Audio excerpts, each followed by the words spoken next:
আসসালামু আলাইকুম। দেখুন কি পরিমাণ রোদ উঠছে আর এদিকে আইসগুলো গলে গলে পড়ছে। এই যে দেখুন, ঠান্ডা কাহাকে বলে দেখে মনে হয় কোনো মানুষজন নাই। এখন স্কুল থেকে যারা আসছে তারাই শুধু বাহিরে বাচ্চাদেরকে নিয়ে, তাছাড়া প্রয়োজন ছাড়া বাহিরে কেউ সহজে বের হয় না। দেখুন প্রতিটা বাড়ির বারান্দা, আজকে পুরোটা দিন রোদ ছিল বিদায় সবার রোড ক্লিন হয়েছে, বাট বারান্দায় দেখেন বারান্দায় এখনো রয়ে গেছে। রাস্তার কি অবস্থা! এই স্নো অবস্থায় যদি আবার স্নো পড়ে তাহলে অবস্থা কেমন হবে বলেন তো।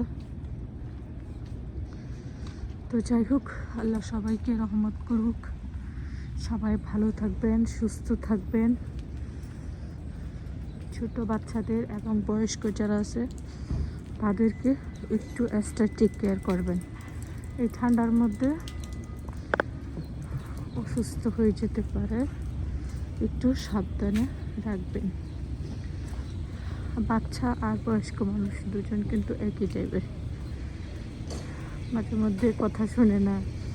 বয়স্ক যারা তারা তাদের নিজের মতো করে থাকতে চায়, আর যারা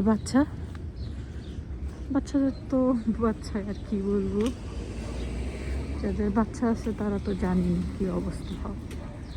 তো আজ এই পর্যন্তই, সবাই ভালো থাকবেন। ওকে, আল্লাহ হাফেজ।